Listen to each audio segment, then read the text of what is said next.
Did you know that with a subscription to Nintendo Switch Online, you can play over 250 retro games from the NES, SNES, Nintendo 64, Game Boy Advance, and even the Sega Genesis from your own Switch?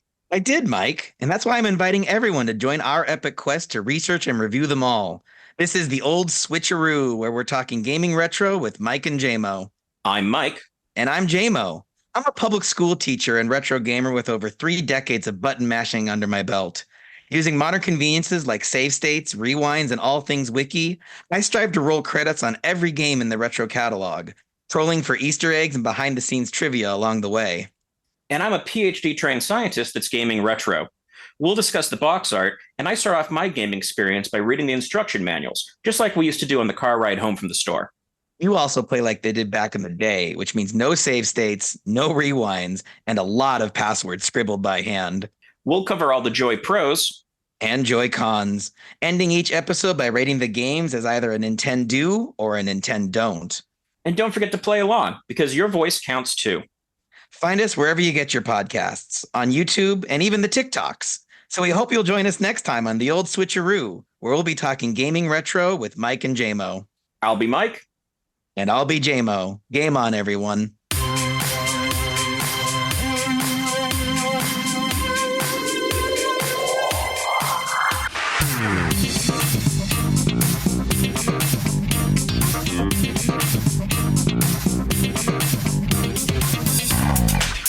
You're listening to Champion Cinema with Chris and Chris.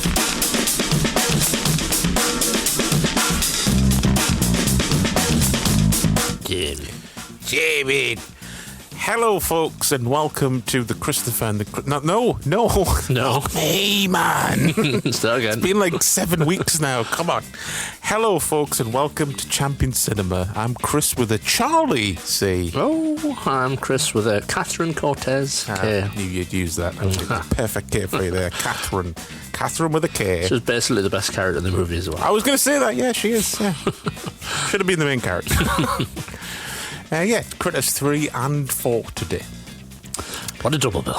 What a double bill indeed. Do you want to get straight to it, I guess? Yeah, let's get through it. Let's do it.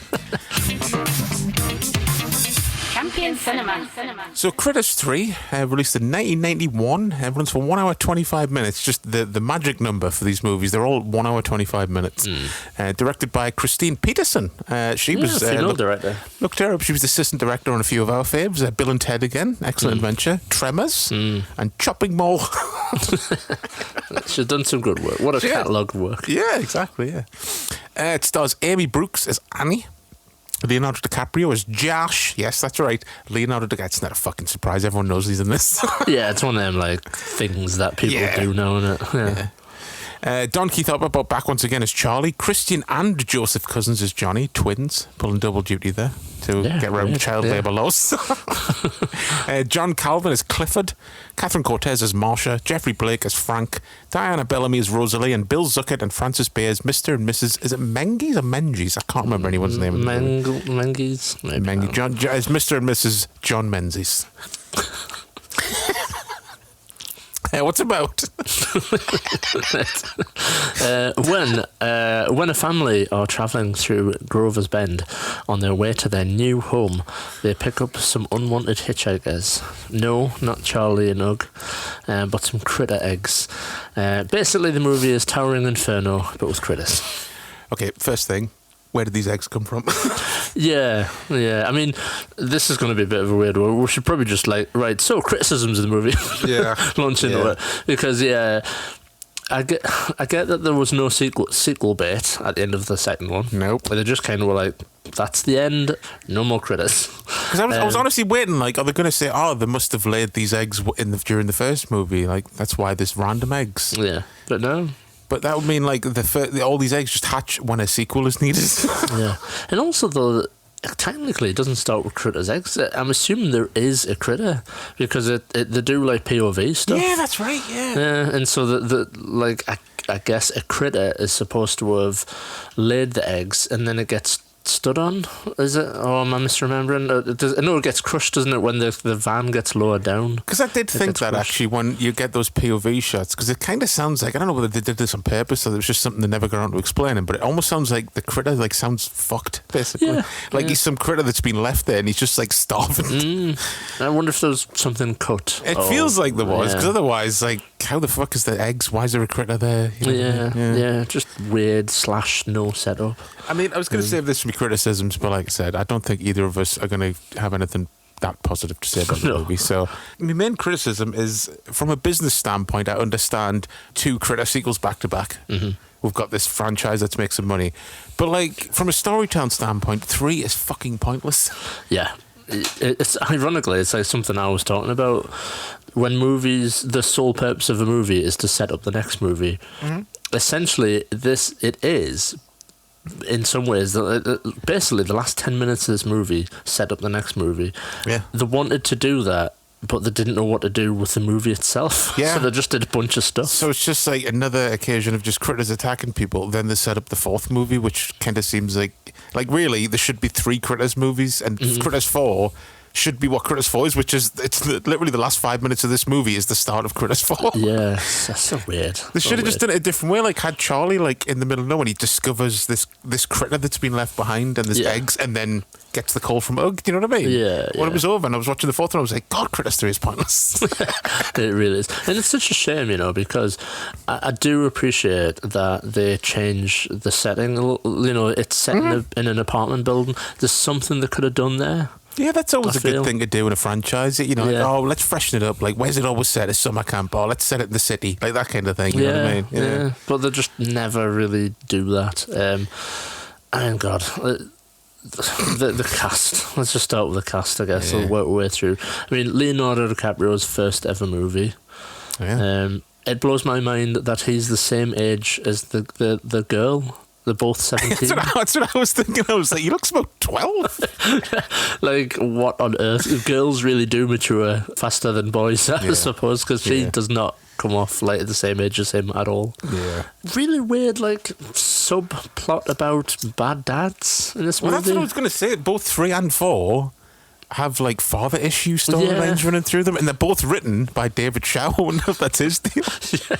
Yeah, he like grew up with a dad that doesn't love him or something. I don't know. It's funny though when you look at David Shaw's like filmography. Like he wrote, I think, an episode of Freddy's Nightmares. Then he got the job to write Leatherface, Chainsaw 3. Then he wrote Critters 3 and 4, and then he got The Crow. That's mad, isn't it? Yeah, how do you do that? After Critters 4, you're like, fucking hell, what am I going to do now? Do you want to write The Crow? Yes!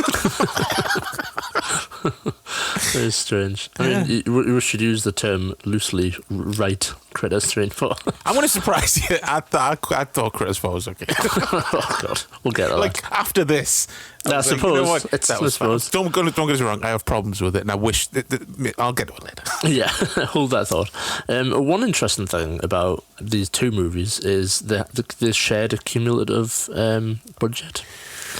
So, and it was less than what they had to make the first movie. I forgot to look up the budgets for these because I was just using Wikipedia for like time and cast and stuff, and it doesn't have the budgets for them on there. Yeah, no, I just know they've got like one budget to make 3 and 4. Basically. Yeah, because they were shot over like 3 months or something, like, back to back. Yeah. And obviously it shows, like in the just the look of the movie and stuff. It's interesting. This movie's it's the only one that's a 12 in the UK. I don't know. I think they're all PG-13 in America, but I think in this country, this is the lowest rating one out of all of them. Oh, I thought that. I'm sure like the first or second one has been re-rated at 12 now. Could be, I suppose. Yeah. At least for me DVDs that are like 10 years old. Yeah, because they're not like overly, massively gory. No, because it was always like I think that was always the other thing that like. And I was going to say that set it apart from Gremlins, but Gremlins was a 15 on video as well originally, and so was Critters. Yeah, it's mad that when you think about it. One thing that really stands out, immediately apparent in this movie, is you are thoroughly in the 90s at this point. Oh yeah. It's just, when characters turn up and they're dressed certain ways, and there's just no doubt, and it's just, the little kid, he's got a bright green, like turned up baseball cap, a dinosaur T-shirt. Everyone's got kind of like baggy clothes that are like weird clashing colours. I'm pretty sure I could find a picture of my brother when he's 14 and he would look exactly like Leonardo DiCaprio. Exactly. Everyone had those hairstyles. The same fucking floppy curtain hair, the tie-dye T-shirt, the high tops. So yeah, it's really like the extra character in this movie is the 90s, basically. Yeah. It turns up as an unwanted character. Because I don't know, like, is that the positive stuff? No, I suppose I mentioned it.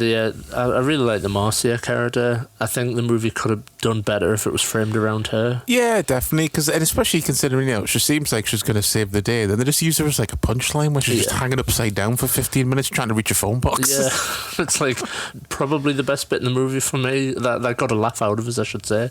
Because I don't know whether they just literally hung that actress upside down and went, try and reach the phone. Because she tries for like 10 minutes. Yeah, she does. Bless her. It's really good. But yeah, you're right, they don't really use her to any degree. No. And yeah, I think that might be the only sort of overall positive things I can really say about the movie. I mean, to be honest, my notes go as we normally do. We've got general notes that we want to talk about. And then we've got highlights we want to talk about, and then criticisms we want to mention. My highlights are empty.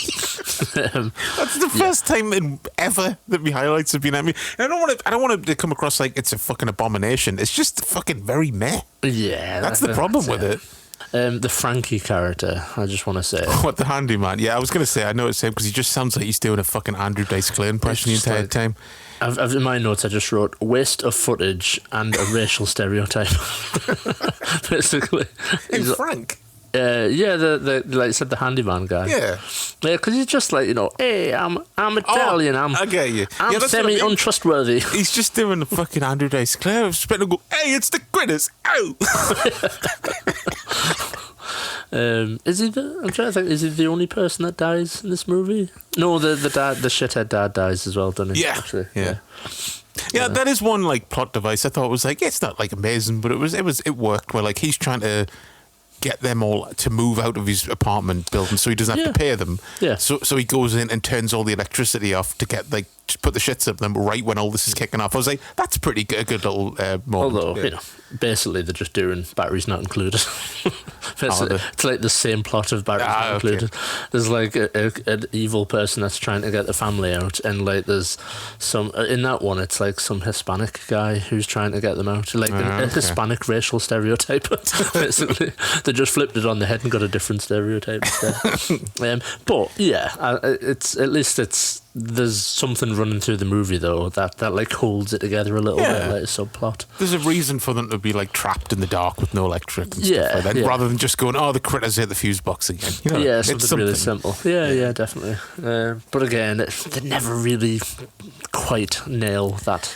They don't really do anything interesting with it or anything. No, not really. Like I said, it's just more like kind of unresolved father issues. Yeah. With him and DiCaprio. And the movie itself's confused about that because Leonardo DiCaprio's character seems genuinely upset when his shithead stepdad dies. And it's like, would he be that upset? I don't know. He literally shouted at him, I hope you fucking die. Pretty much, so.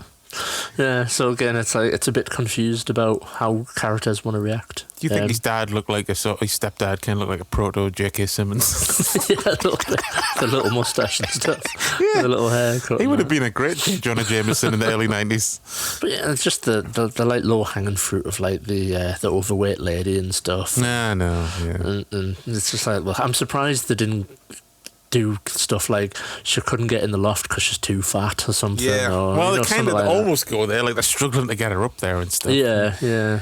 And you got like the nice elderly couple, the sweet elderly couple who make cookies for people and stuff. She just pulls out a massive hatchet at one point. That was quite funny. Yeah. One thing as well, like, it's like they forgot the second movie existed where Charlie all of a sudden's become like wacky weirdo Charlie from the first movie again. Yeah, I didn't really enjoy that element. No, it feels by the end of the second one he's had like a character growth and like he chucks him the sheriff badge. You think, he's going to be the sheriff now, but he's like wearing his goggles, his mad outfits and his fucking gadgets again. You're like, okay, so we'll just forget that happened. He's just hiding under some leaves at the start. Like, what's he doing? What is he actually doing? Children. Also, did I miss the whole green crystal thing from any of the other movies, or was that just pulled out the arse? That's just pulled out of the arse. Yeah, I thought I blacked out for a second during the second one or something. No, it's just so they could do a bit and get the little kid to do it. Yeah. It glows green. So, Yeah. fuck off. There's just not much redeeming about this film, to be fair. No, it's weird because like it's one of those odd, like it has an odd feel to it because like there's a lot going on. There's always something happening. It's quite fast paced. It's just boring. I Yeah. don't know. It's one of those weird films where you're always watching something. It's not just scenes of people standing around doing nothing. Yeah. But you just say, you just don't care. I don't know. There's just quite a few moments where they're just walking about. Basically, as well, there's quite a few scenes of that where they're just walking and there's noises and nothing happens, and you're like, "What's happening in this film?" Yeah.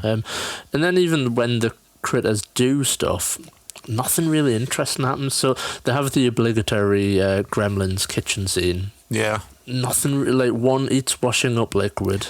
Yeah. And it doesn't really pay off to anything Well, necessarily. it kind of does when like he kills it and bubbles come out. Yeah, I suppose. Yeah, like in the next scene on, one eats chili and farts.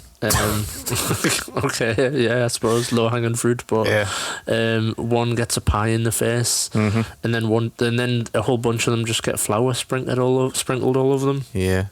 And it's like that's an entire fucking scene, like, and it feels like some of it they just looped. yeah.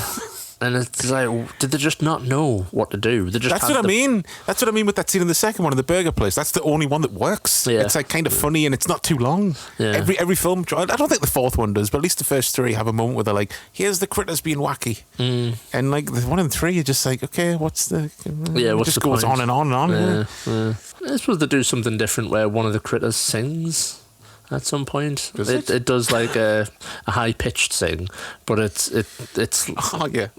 it's like in danger something. Yeah, like, that was actually, that was the one moment where I was like, oh. yeah. I was like, and then the other ones are like, oh, Blackie's in danger. Yeah. And then like it's screaming that high, it like breaks glasses and Yeah, stuff. Yeah. So you know they did something different. Once again, though, another weird thing where it's like they never do that in any of the other movies. No, I think that they do the darts in this movie, don't they? Like one person gets darted in the neck. The dad, yeah. Yeah, and the girl got the lady gets darted in the backside as well, doesn't she? Oh, yeah. Like as they're just trying to climb up something or what have you. And, you know, they get to the roof of the building. The building's on fire towards the the final part of the movie.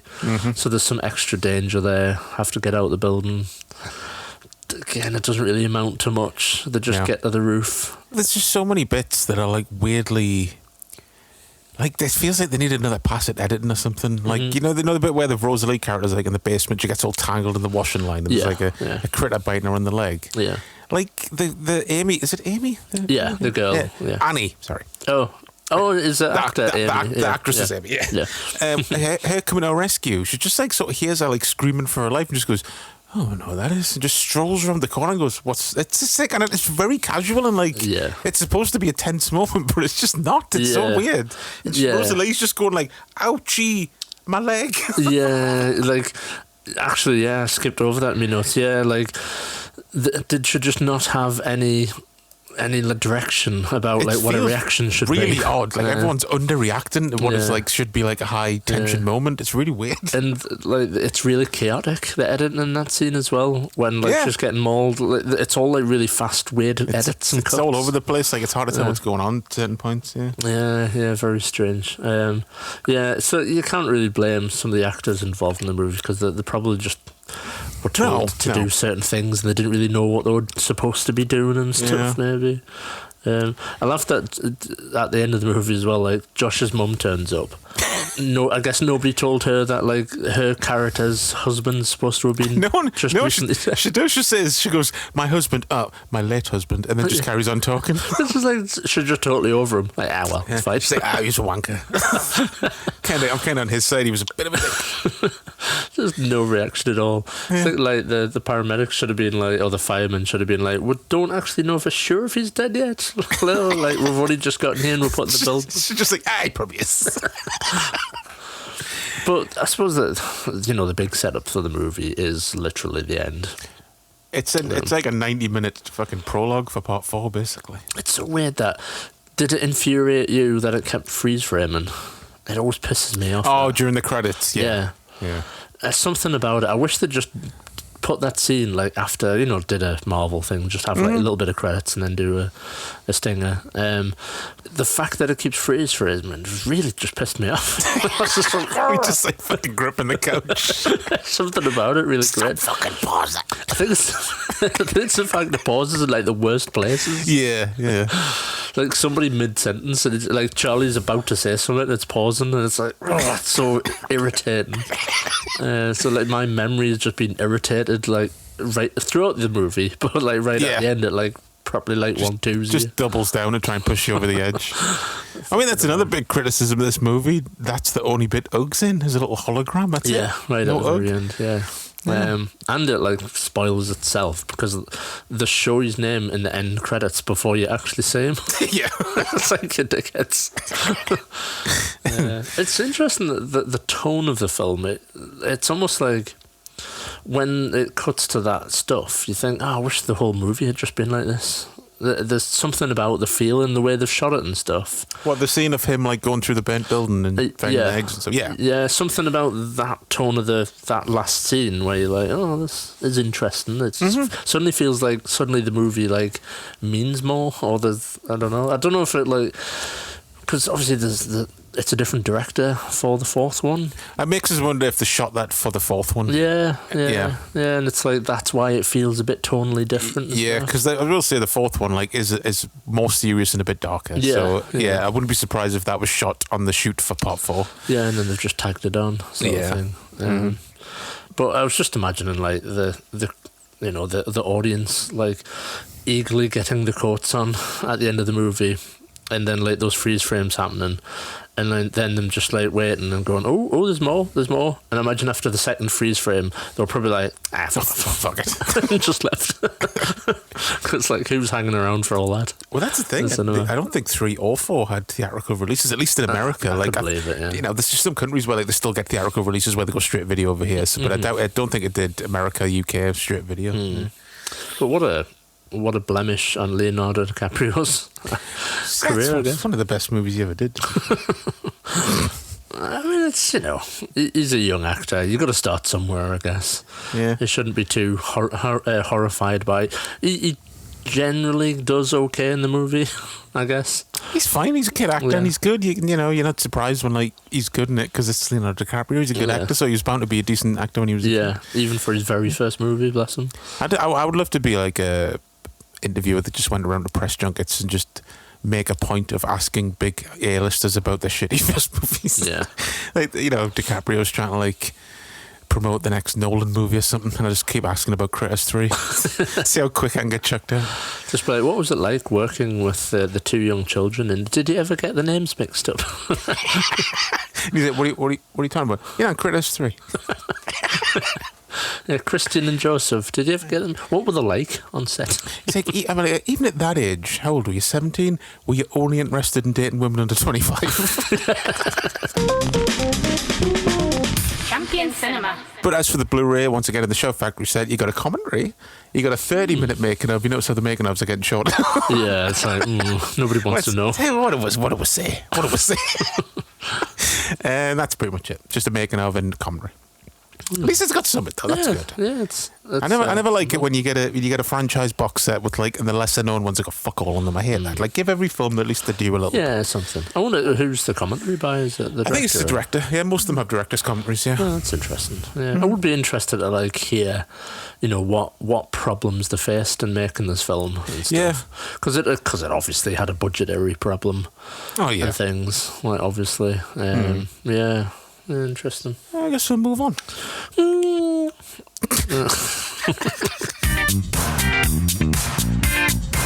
Champion Cinema. So yeah, as we sort of alluded to, Critters 3 and 4 were basically filmed as one thing, or certainly consecutively. Must have been some sort of crossover because it shares like similar crew and cast credits. But it was released in 1992. Critters 4. Following, yeah.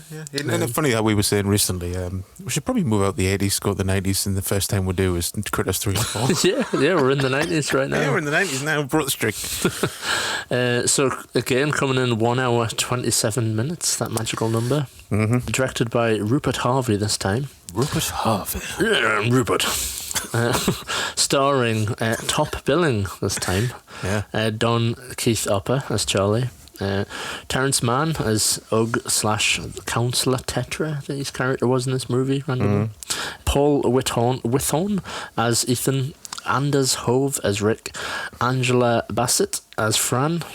Brad Dourif as Albert, and Eric Dare as Bernie, who you probably know from Twin Peaks, I'm sure. Yeah, Leo. Yeah. Made us instantly distrust him. and you would be right to do so. Yeah. The junkie that he is. It had us going for like the first 20 minutes. I'm like, that's I guess, he's just playing a different kind of... Oh, no, wait a minute. See, for me, the entire movie, I just thought, he looks a bit like Rob Van Dam. That's what I think. The little hair and stuff, a little ponytail. So, what is this movie all about? Well, we go to the only logical location for the series. Spice! It's got to be space, hasn't it? Yeah. But I would say that out of all the series that have gone to space, this is the only one that actually makes sense. Yeah. Because it started in space, you know what I mean? Yeah. Well, yeah. You can't criticise it too much for it, because it's definitely aliens. So we leap forward to the year 2045, where a salvage crew finds the pod containing Charlie and Crate eggs on an abandoned space station. Of course, the eggs hatch and everything goes tits up again, but in space this time. It's in space. It's set in 2045, but everyone is suspiciously extremely 90s looking. Because I think that one of the first things you see in the movie is the Ethan character, and he's got like a laminated calendar and a felt tip pen, and he's dressed as the 90s. He's dressed as the 90s. Basically. Like, I'm sorry, I don't want to be mean about the people that made this movie, but did they just go to like a Walmart and just fill a shopping cart with like whatever clothes they could find? Like, you just can't get over like a film in the 90s being set in the future. You just say, well, it's obviously the fucking 90s. Well, this is immediately straight out the gates by criticism of the movie. They don't use the fact that they're in space in any sense of the word, and like the only time somebody turns up that looks remotely futuristic looking is right at the end of the movie when the troopers and Ugg turns up. For the entire fucking movie, everyone's just like casually dressed in t-shirt and jeans and stuff. It's like, why didn't they just set it on the ranch then? Just go back to the farm. Like, if you're just going to dress everyone in fucking casuals. So I guess they could have given them kind of more of like a, like how they look in Alien, where they've all kind of got uniforms, but it's like casual uniforms. Yeah. But they look like they're like part of a salvage crew. Yeah, I know what you mean, because Brad Dourif looks like he's fucking like writing his next novel or something with his slacks on. Just a real weird feeling to the look of the characters. Basically. I did like one moment though, where, when Dourif's talking to the Ethan kid at the start, and he gets right in his face. He goes full on Gemini Killer from Exorcist 3 with his delivery. I was like, well, that was fucking scary.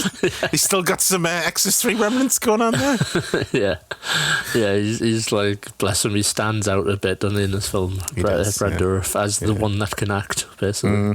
Well, yeah, like we were saying about Emma Walsh, like Brad Dourif's one of those classic, reliable character actors. Like, if he's in it, at least he's going to be good. You know what I mean? Yeah. Doesn't matter what the movie is. Although, not Brad Dourif's fault, but the shitty filmmaking fault. His character like chews gum a lot through the movie. Oh, fuck me! And I guess they couldn't be asked to do any looping and re-record some dialogue. So there's times where it's like his chewing gets in the way of his dialogue. Well, that's what I was going to say. Why was this a thing? Why was this a character trait every time in an 80s or 90s movie where someone's in front of a computer and either figuring something out or hacking, they're always chewing gum? Why? So did one guy just do that once and is it stuck? Like, is it because it makes them look super confident and casual? Yeah. They're really good at what they're doing, so they're like, I'm just chewing gum, being all casual. Yeah, you're right. It is a total thing, isn't it? Like the guy in Die Hard cracking the safe, he's the same. Yeah, chewing gum. Yeah. I'm guessing it's like to show that they're just casual and they know what they're doing. Well, yeah, there's just a few times though when Brad Dourif's like, okay, and you're like, yeah, in a better made movie, they definitely would have re-recorded that line. Just a bit of fucking 90s ASMR for you. Trying to think what else. Oh, the captain. I assume he is like somebody's mate, because why would you cast that guy? I'm just reminding myself, what's the character's name? Anders Hove. Like, he screams henchman like he just fucking screams henchman. He's like he's a bad guy's henchman in a Die Hard movie, but like playing a captain, bless him, because he's not an English speaker, obviously native English speaker. Like you can tell he struggles with a lot of his lines. I didn't notice. Yeah, there's just I can get the sense that it was awkward for him to like talk through some of his lines. Like I had to turn the volume like up to 100 to like hear what he was saying sometimes. And again, it's just like, why would you cast a guy that's like clearly struggling with English language and give him like lots of lines and stuff? I mean, from a story point of view, I was like, who would promote this guy to the captain of the ship? He's a fucking psychopath. That's what I was going to come on to as well. And obviously, I don't appreciate his like very ham-fisted, clumsy, like he's a twat and he's the first one to die because he's a twat. And it's like, yeah, who would work with him? I know. Yeah, yeah, like getting in the shower with Angela Bassett's character and stuff, and it's just like, ugh. That's all very grotty and nasty. Yeah. I did wonder though if that was a butt double. It's probably a butt double. Yeah, possibly. I mean, obviously it's very early in her career, like I guess. Sure, yeah. So maybe. Yeah, because would this be the same year as Boys in the Hood? Yeah, probably. I think that's 91. Yeah. Or maybe. Well, I guess we would have shot this in 91. Yeah. Because to be fair, I've said like Brad Durst stands out as the one that can act, but actually Angela Bassett's like, I think she really smashes it in this movie as well. Yeah, she's always good. Yeah, she like stands out as like, again, I just wish maybe she was like the main character and everybody else died ultimately. Yeah. Just made a movie about her, bless her. I mean, speaking of the captain though, his death's quite fun. That's the point where like you go, oh, okay, this is a bit more. Less goofy. It's less goofy than the others, where just the gremlin, I keep fucking saying gremlin, critter, like dives in his mouth. That's quite gross. It's pretty gross, isn't it? Yeah, the little legs like waggling and stuff. Yeah, there's just something funny about the little legs waggling. Yeah. The other weird thing that, just while we're on the subject of the critters and stuff, the one thing that stands out about this movie is there's only like 2 critters, basically. Yeah, until like the last 15 minutes when they all started hatching. Yeah. Yeah, so it's like strange that they decided to do that. Yeah, not just have a whole horde of them again or something. And then they just reuse the bold critter gag. Yeah, basically. I guess it's good. It's a callback, and it makes sure you're able to tell them apart. Yeah, that's all it really is, isn't it? Yeah, because, again, straight back to criticisms, this film kind of borrows from a lot of films, obviously. Yeah. You know, you've got the salvage crew, small team, you know, alien. Yeah, I was going to say the whole setup is very alien. Yeah. You know, they're just like space truckers, basically, aren't they? That's kind of how they set them up.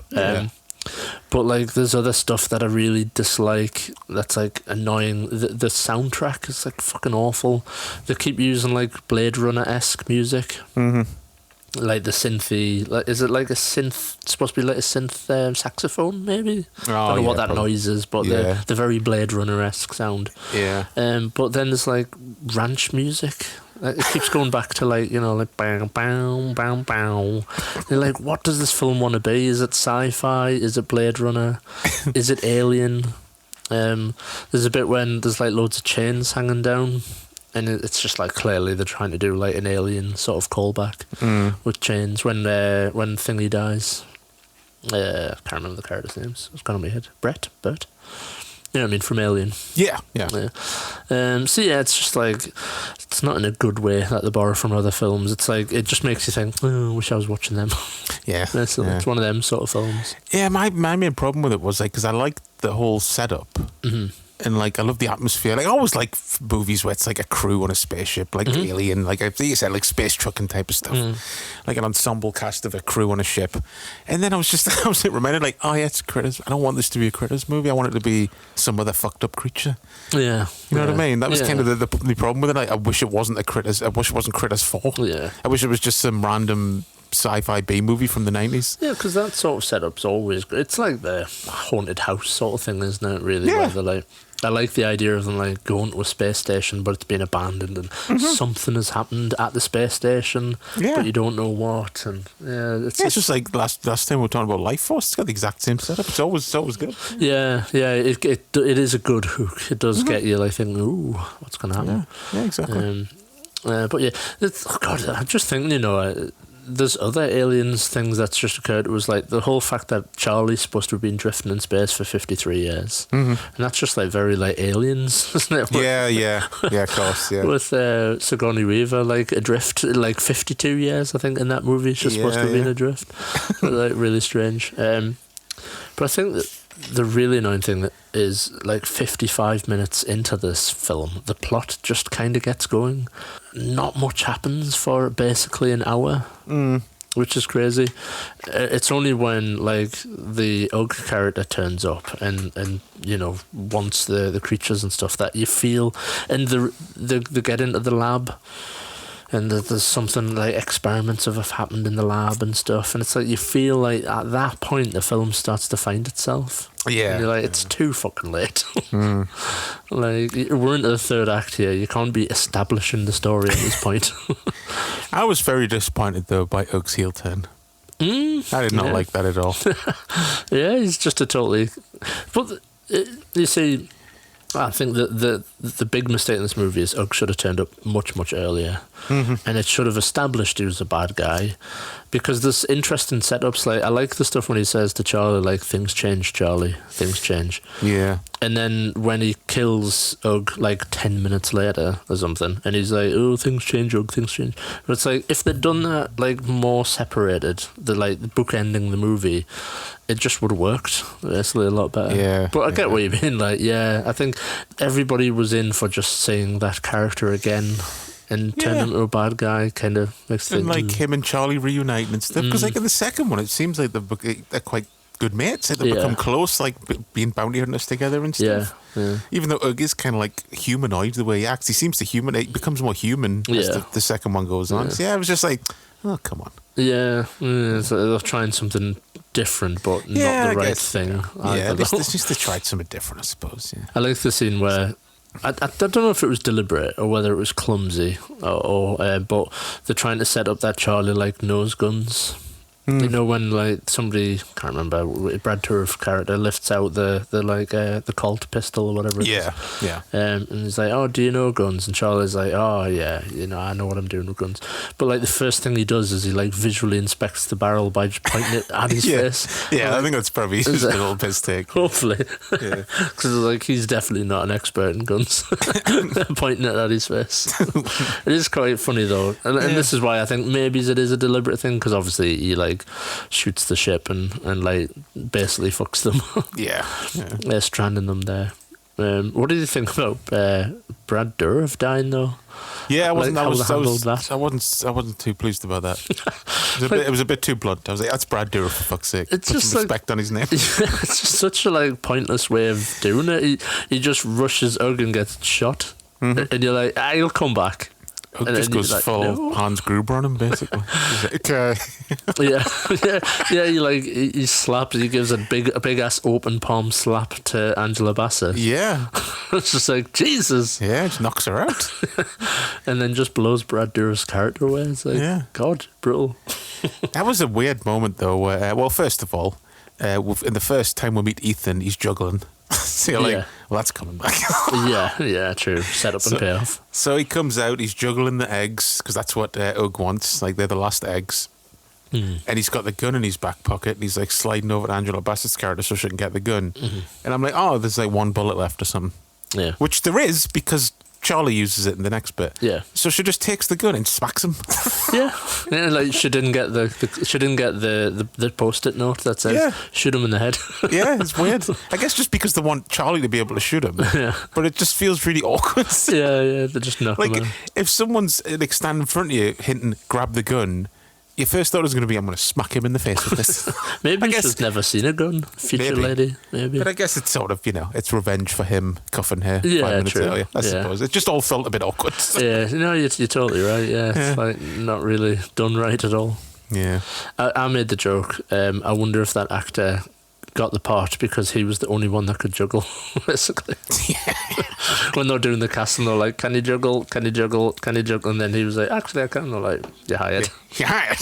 Because let's face it, he never really does anything special in the role. No, Bless but him. he's okay. He's perfectly fine. Yeah, I don't think he did. Like, he's one of them people where you look at his IMDb and he's known for Critters 4, and you're like, oh, No, that's a not shame. good.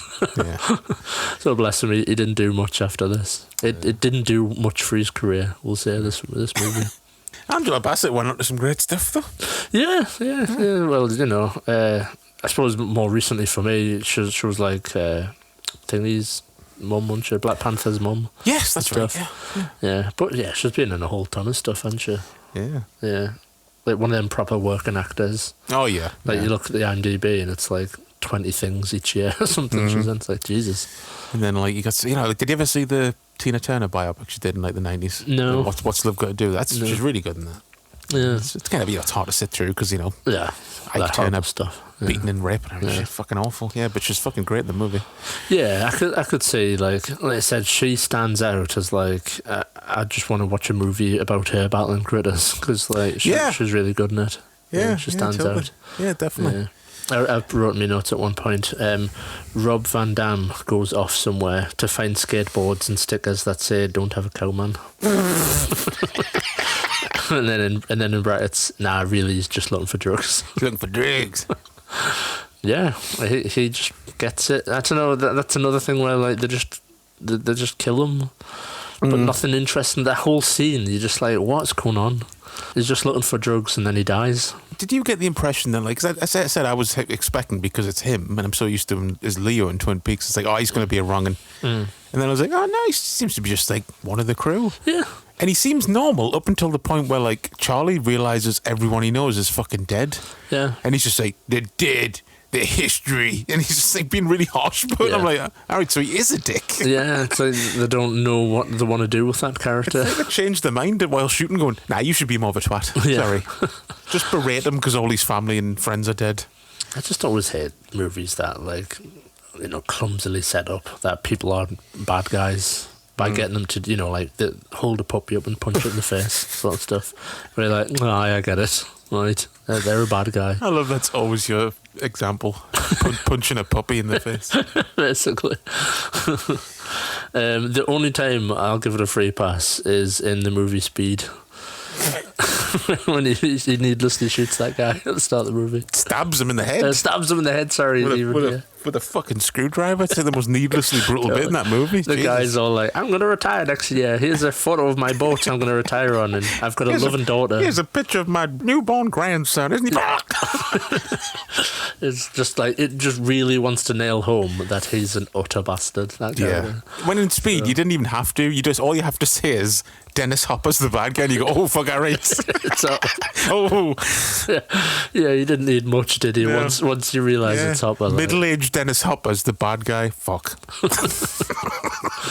So yeah, I didn't appreciate the. So I think the captain's the one that really irked me very, very quickly. I was just like, oh god, this is like Yeah. really annoying. Yeah. That he's like such an just like irredeemable twat. Also, like, just smashes like a teenage boy in the face with a fucking fire extinguisher. Basically, could have killed him. Yeah. Hangs him up like he's a fucking serial killer. Later on, he's just got like a little bruise on his face. I was like, you'd have a cracked jaw, cheekbone, fucking your eye would be sunken in your head. Yeah, he'd be like drooling and stuff. Yeah, you'd have a mad concussion. Well, it's Critters' fault. Yeah, that's what. I'm not expecting medical accuracy. I suppose just to wrap up the plot, like the bit at the end where Ethan like hangs back for no reason at all, just so they can like then, you know, like Ugg comes back and they have that final shootout moment. Yeah, and stuff. yeah. And it's all said and done. Yeah, and Brad Dourif doesn't come back, No, even though you think he probably would, but no, he is just actually dead. just get instantly, like, just quickly shot. He's Yeah. dead, that's it. Didn't even have like a death scene No, where he's slowly dying in someone's arms. like Ugg kicks him to one side like he's a piece of trash. Basically. Yeah, basically. It's like, how strange. Like, I don't know, did Dourif just be like, I'm done acting now? And they're like, no, you've got that scene where he's like, nah. He's just like, no, don't. Bye. And he just lay face down in the... He's literally putting his coat on as soon as the yell cut. He's like, I'm off. Bye. Like, ah, shit. Right, scrub that scene. I gotta go do Child's Play 3. I'm off. Because, Yeah, I mean, one thing we didn't cover about really this movie is like the first 10 minutes is just the last 10 minutes of Critters 3. Yeah, I just fast forwarded all that. Yeah, like I always make the joke, I suppose, did they wrap on this film and go, right, there you go, oh fuck, we've only got 70 minutes of footage. Yeah. And they're like, oh, what we're going to do? Yeah, we'll just chuck on 10 minutes to the last film. Well, I guess because, like I was saying, like the end of 3 is the start of 4. So Yeah. it just, and it's, the last one had to be continued. So I guess that would do a little recap and stuff. Yeah. And plus, these films are going to the rental market where like people would just be like, let's get Critters 4. Yeah. Haven't seen 3. Who cares? So it catches them up. Yeah, true. It does. So basically, I suppose it does a good job because like you said, when we were talking about Critters 3, you just don't need to watch Critters 3. No, not at all. Basically, it's like a needless, pointless movie. Yeah, if ever I feel like, I'm going to watch all the Critters movies, I'm just fucking skipping 3. What's the point? Yeah, definitely. But as for Blu-ray, once again, in that set, you got an audio commentary again. And you've got a 22-minute making of. Shorter again. That's a feature. That's not a making of. No. So at least it's got something though. Yeah, it's nice to see all the way through. Yeah. Yeah. I don't know when they released that. I don't know if it's like still in print or anything. Hopefully. So yeah. That's the Critter series. It's been a while since we've done a franchise. So yeah. And obviously we haven't done or watched 5. No, Critters Attack. I have chucked on the trailer and it looks okay actually. I think I haven't heard great things about it, but I thought based on the trailer it didn't look horrific. But what's the other one? The one's like one's a movie and then there was a series, wasn't there? Yeah, or like a web series or something. Yeah, I think it's on Shudder. Yeah. I think the movie is the one that's Critters Attack. Yeah, and it's got thingy D Williams or whatever she's called. Oh, Dee Wallace. Yeah, I saw she was Yeah. back in it. I think she's not playing the same character. Is she? No, it's like she's kind of like the bounty hunter character almost. Like cool. she's the one that turns up with a cannon at the end and blows them away and stuff. Nice. I think there's a good Critter to do that, like Terminator 2. To be honest, I'm surprised we got 4 movies and they never did that. Yeah. It's like a white Critter. It's all in there. Oh, well, albino Critter. Yeah, basically. Because you're right. I was surprised that they never did like a good Critter or anything. Strange. I forgot about. Is it the third one where one of them gets like bleach on its face? Yes. Yeah. I kind of felt bad for that one. Yeah. Yeah, One of its eyes all gammy in there. poor little sad. Yeah. So yeah. I mean, we've talked about it already, but it's interesting that this film doesn't really have that much of a the series, I should say, doesn't have a massive cultural impact. I think it could be interesting if they revisited the Critter series. Maybe did do like as long as they do lots of practical stuff and don't just be tempted to CGI the critters and shit. Yeah. Well, just wait, man. Once something comes along that's kind of similar, that's a big hit, then we'll get then eventually I think we'll get them pushing hard for a Gremlins remake, Critters remake. Yeah, what I mean? the Monster franchise. I'm surprised we haven't seen more of it over the years. Yeah. No. Yeah, you're right. Like a Gremlins thing. Like, Yeah. surely we're not too far off from a Gremlins movie. Surely. I don't know though. It's like well, at least the Gremlins 3. I don't know about a remake because no Spielberg stuff gets remade. So and he wants to have something to do with that. So. Yeah. The most you get is sequels. Just I suppose maybe with Beetlejuice, we'll see how Beetlejuice lands. Yeah, I guess that's a good point. Yeah. Yeah, then that might start up a new fad of like rebooting 80s stuff again. Yeah. So we might see something off the back of that.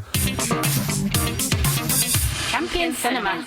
So next week, we're going to go back to the land of shoddy knockoffs. Yeah. Which kind of leads off this with, Gremlins, Critters. Kind of a segue, I suppose. Yeah, no, definitely. So we're going to be looking at some Italian knockoffs from the schlock maestros Claudio Fragasso and Bruno Mattei with Shocking Dark, a.k.a. Aliens, and Robo War, a.k.a. Predator. I'm looking forward to watching those. Yeah, definitely. They look like fun movies. And I've seen, like, the Alien one. Well, I've certainly seen a lot of clips of it. Yeah, it's quite heavily clipped and memed online, I guess, from certain things. Like I said, looking through my letterbox, I've apparently watched it, but I can't remember the whole thing. No. I just remember, like, clips. I'm like, I must have watched it. I wouldn't have fucking logged it if I hadn't watched it. So I'm looking forward to watching it again. Definitely. So, yeah, that'll be fun. Jamie. A bit of Italian trash next week. And we are straight back to the 80s as well, so sorry. Right. we dipped our toes in the 90s. Yeah, and we didn't like it. We weren't that fun, so we're going back. I didn't like the oversized baseball caps Yeah. and like trainers that have big tongues and stuff like Yeah, that. I didn't like the floppy blonde hair and the tie-dye t-shirts and Bermuda shorts. One thing I sort of like, just want to quickly mention is, how can somebody just look so 90s? It's know. peculiar to me. Like, you could show me a picture of certainly the Ethan actor guy, totally out of context, and I would immediately guess that he's from the 90s. Yeah, I It's don't know like what it is. something about like his face, his haircut. I don't know, but you can just Yeah. tell. I think it's usually the hair. Yeah. It's always the hair with the like telling people apart from decades. Yeah, I guess you could say the same thing for like everything like that. The Oh, 70s, the 80s, Oh yeah, and stuff. yeah. Yeah. So like bald people have kind of got an edge. They're always going to look like a mole. Totally. You're never going to be able to quite tell where they're Trying to from. guess which decade the movie was Yeah. made. Yeah. So yeah, folks, until then, you can catch us once again on social media at Champion Cinema Pod and all that jazz, and I will see you down the pit. See you in the hip. Goodbye.